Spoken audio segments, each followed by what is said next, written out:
Hello again. Sometimes the people who work at the BBC remind me of foolish teenagers who imagine they are being very daring and rebellious when they shout out words like bottom or willy.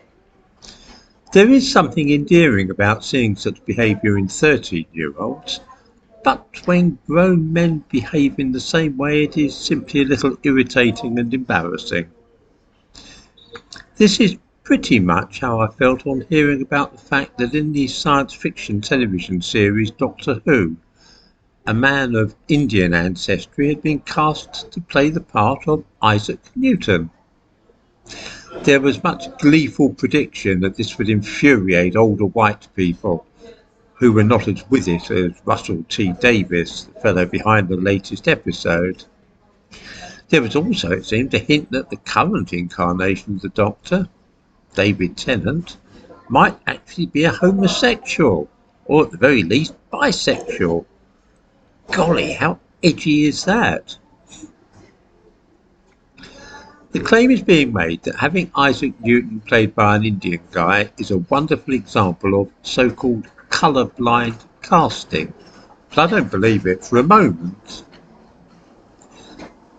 This is all of a piece with other recent productions by the BBC, such as their adaptation of Great Expectations recently, in which Estelle and Jaggers were both played by black people. It is a deliberate wind-up, part of which has been called what has been called the Bridgerton effect. Indeed, there has been much gloating about this among progressive people, to the effect that gammons, which is an insulting term for older white men, will be furious. This was anything but colour-blind casting. It was decided to have a person of colour in the role simply to annoy older viewers, which, when you think of it, is a bit weird. The idea, as well as having a bit of fun at the expense of out-of-date old fogies, is to create an alternative narrative for Britain's past. Already many young people simply do not notice the insertion of black people and Indians into historical scenes in this way, and look surprised when anybody points out how ludicrous it seems. It doesn't seem ludicrous to them, you see.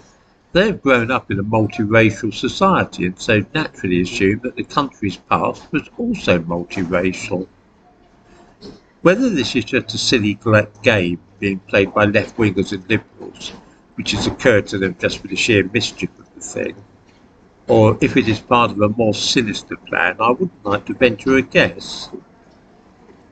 The thumbnail to this video shows BBC's impression of Isaac Newton.